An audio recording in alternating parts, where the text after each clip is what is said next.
Hello बच्चों। यहाँ दिया गया जैसे एक big Diwali rocket is projected vertically upward so that it attains a maximum height of 160 meters. The rocket explodes just at reach at the top of the trajectory, sending out luminous particles in all possible direction. ठीक है, all with the same speed v. The display consisting the luminous particle is spreaded out, expanding brilliant sphere. The bottom of this sphere just touch the ground when radius is 80 meter. With what speed the luminous particle ejected after explosion? देखिए question की language थोड़ी सी वैसी है, मैं आपको समझाता हूं यहां से। जैसे ये अर्थ दिया गया है जहां से हम लोगों ने इसको प्रोजेक्ट किया, ये 180 मीटर की हाइट पे जाकर के कितना दिया है, 160 मीटर दिया है। 160 मीटर की हाइट पे जाके ये एक्सप्लोड हुआ। बात को समझना। अब जब ये एक्सप्लोड हुआ तो एक्सप्लोड होने के बाद जो सेंटर पार्ट है, सेंटर पोर्शन कुछ बचा होगा मटेरियल, वो तो अंडर ग्रेविटी नीचे गिरेगा, बराबर।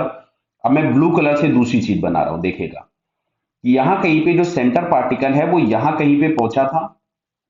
अब इसने क्या किया था, इस मूवमेंट पे हर डायरेक्शन में जब स्पार्कल्स गए थे तो ये एक स्फीयर बन रहा था, बराबर है। तो ये जो सेंटर पार्ट था ये यहाँ पे स्टेशनरी नहीं था, वो तो खुद भी अंडर ग्रेविटी नीचे आ ही रहा था।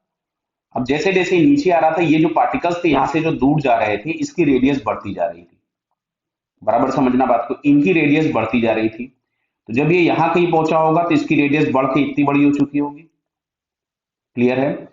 फिर ये जो सेंटर वाला पार्ट है, सेंटर वाला पार्ट यहां कहीं पहुंचा इस जगह पे, और अब ये जो स्फीयर की रेडियस थी वो बढ़ते बढ़ते इतनी हो गई कि ये स्फीयर ने ग्राउंड को जस्ट टच कर दिया। क्या आप मेरी बात समझ पाए आप लोग? क्लियर है कि स्फीयर ने जस्ट ग्राउंड को टच कर दिया और ये रेडियस दिया गया स्फीयर का 80 मीटर। इसका मतलब ये कि जो सेंटर वाला पार्ट है, वो सेंटर वाला पार्ट इस टॉप मोस्ट पॉइंट से कितना नीचे आ चुका है। ये अगर रेडियस 80 मीटर बची हुई है और टोटल आपके पास हाइट 160 थी, तो क्या दिख रहा है कि ये आपके पास 80 मीटर इस एक्सप्लोजन के बाद आ चुका है। ये सेंटर वाला पार्ट जो था, मतलब जो रॉकेट का सेंटर पार्ट था, वो 80 मीटर नीचे आ चुका है। और एक्सप्लोजन के बाद वो under gravity explode means maximum height पे हुआ, तो उसकी इनिशियल वेलोसिटी जीरो हो गई। तो उसको 80 मीटर से नीचे आना है, किसको, सेंटर पार्ट को, with zero initial velocity under gravity. तो यहां से अगर हम लोग देखेंगे तो टी इज इक्वल टू लगा 4 सेकेंड, मतलब 4 सेकेंड्स में सेंटर पार्ट यहां से यहां तक पहुंचा है। अब सुनना, छोटे जो स्पार्कल्स थे जो यहां पे जनरेट हुए थे, अब ये छोटे स्पार्कल्स तो यहां पहुंच गए ना, ये इस जगह पे। क्लियर हो रहा है ना कि स्पार्कल्स ने कितना डिस्प्लेसमेंट किया, 160 मीटर का डिस्प्लेसमेंट किया स्पार्कल्स ने, but with some initial velocity u। तो s is equals to ut plus half at square. तो स्पार्कल्स का डिस्प्लेसमेंट था 160 metre with some initial velocity but in the same time t, 1/2 10 into T square. Clear है। T की जगह मैं यहाँ पे 4 पुट कर दे रहा हूं, यहीं पे कर दे रहा हूं, तो कैलकुलेशन थोड़ा आसान हो जाएगा।